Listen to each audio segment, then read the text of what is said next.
Hindu Muslim ಗಲಾಟೆ ಆದ್ರೆ ಹಿಂದೂಗಳು ಓಡುವ ಕಾಲ ಒಂದು ಇತ್ತು. ಈಗ ಕೈ ತೋರಿಸಿದ್ರೆ ಮುಸ್ಲಿಮರು ಓಡಿ ಹೋಗ್ತಾರೆ. ಹೀಗಾಗಿ ನಿಮ್ಮ ಮನೆಯಲ್ಲಿ ಒಂದು ತಲ್ವಾರ್ ಯಾವಾಗಲೂ ಇಟ್ಕೊಳ್ಳಿ ಮತ್ತು ಮಹಿಳೆಯರು ಚೂರಿ ಇಟ್ಟುಕೊಳ್ಳಿ ಅಂತ RSS ಮುಖಂಡ ಡಾಕ್ಟರ್ ಕಲ್ಲಡ್ಕ ಪ್ರಭಾಕರ್ ಭಟ್ರು ಹೇಳಿದ್ದಾರೆ.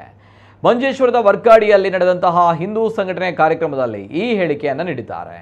ಪೆಹಲ್ಗಾಮ್ ಘಟನೆಯನ್ನು ಉಲ್ಲೇಖಿಸಿ ಮಾತನಾಡಿದ ಅವರು, ಅಲ್ಲಿ ಉಗ್ರರಿಗೆ ತಲ್ವಾರ್ ತೋರಿಸಿದ್ರು ಸಾಕಿತ್ತು, ಓಡಿ ಹೋಗ್ತಾ ಇದ್ರು. ಮಹಿಳೆಯರು ತಮ್ಮ ಬ್ಯಾಗ್ನಲ್ಲಿ ಸ್ನೋ ಪೌಡರ್ ಅನ್ನ ಬಾಚಣಿಗೆ ಜೊತೆಯಲ್ಲಿ 6 ಇಂಚಿನ ಚೂರಿಯನ್ನ ಇಟ್ಟುಕೊಳ್ಳಿ. ಅದಕ್ಕೆ ಲೈಸೆನ್ಸ್ ಬೇಡ.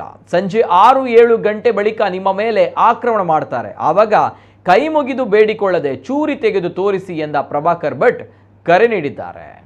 ಹೆಣ್ಣು ಮಕ್ಕಳಿಗೆ ಒಂದು ವ್ಯಾನಿಟಿ ಬ್ಯಾಗ್ ಇರ್ತದೆ, ಅವ್ರ ಹತ್ರ ಉಂಟಲ್ಲ.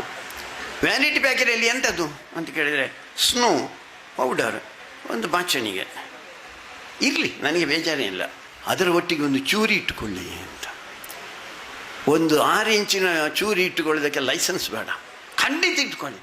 ಸ್ವಲ್ಪ ಹೊತ್ತಾಯಿತು ಅಂತ ಆದರೆ 6-6:30 ಗಂಟೆ ಆಯಿತು ಅಂತ ಆದರೆ ಕತ್ತಲಾಗುವಾಗ ಆಕ್ರಮಣ ಮಾಡೋದು ಗ್ಯಾರಂಟಿ. 2 ಪ್ರಶ್ನೆ. ಒಂದು ಸಲ ಆಕ್ರಮಣ ಮಾಡುವಾಗ ಬಡ್ಚಿ ಅಂತ ಹೀಗೆ ಕೈ ಮಾಡಿದರೆ ನೀವು ಹೋದ್ರಿ ಅಂತ ಲೆಕ್ಕ, ನಿಮ್ಮನ್ನು ಆಕ್ರಮಣ ಮಾಡುವುದೇ.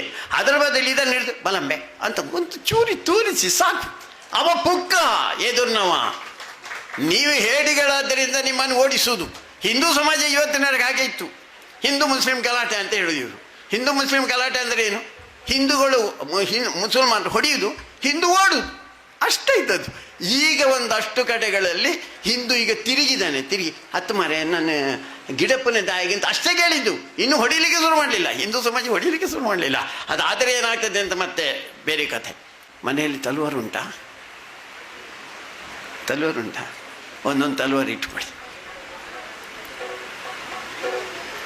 ನಾನು ಒಂದು ಕಡೆಯಲ್ಲಿ ಹೋಗಿದ್ದೆ, ಅಲ್ಲಿ ಗಲಾಟೆ ಆಯಿತು. ಆ ಮನೆಯಲ್ಲಿ ತಲ್ವಾರ್ ಇತ್ತು. ಗಲಾಟೆಯಾಗಿ ಬ್ಯಾರಿಗಳೆಲ್ಲ ಬಂದರು, ಗಲಾಟೆ ಮಾಡಿದ್ರು. ಅಷ್ಟಾಗುವಾಗ ಇವ ಹೆಂಡತಿ ಹತ್ರ ಹೇಳಿದ, ಕೊಡೆ ಕೊಡೆ ಕೊಡುಬಾರದು, ಕೊಡೆ ಅಂತ. ಅವಳು ಮದುವೆಯಾಗಿ ಬಂದದಷ್ಟೇ. ಅವಳಿಗೆ ಕೊಡೆ ಅಂದರೆ ಈ ಅಂಬ್ರೆಲ್ಲ ಕೊಡೆ, ಅದಕ್ಕೂ. ಆಮೇಲೆ ಇವರೆಲ್ಲ ಹುಡುಕಿ ಅವ ಬಂದು ಗಲಾಟೆ ಮಾಡಿ ಇದೆಲ್ಲ ಮಾಡಿ ಹೋಗಿದ್ದಾರೆ. ಕೊನೆಗೆ ಇವನಿಗೆ ತಲ್ವಾರ್ ಸಿಕ್ಕಿತು. ತಲ್ವಾರ್ ಸಿಕ್ಕಿ ಎದುರು ಬರುವಾಗ ಅಷ್ಟರೊಳಗೆ ಪೊಲೀಸ್ ಬಂದಾಗಿದೆ. ಮಗನೇ ನೀನೇ ಗಲಾಟೆ ಮಾಡಿ ತಗೋ.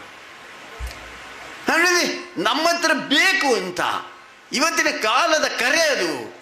ಹಾಗೆ 3 ಮಕ್ಕಳು ಬೇಕಾ? ನಾವು ಗಟ್ಟಿಯಾಗಿ ನಿಲ್ಬೇಕು, ಶಕ್ತಿವಂತರು ನಾವು ಆಗಬೇಕು, ಒಟ್ಟು ಶಕ್ತಿವಂತರು ಆಗಬೇಕು ನಾವು.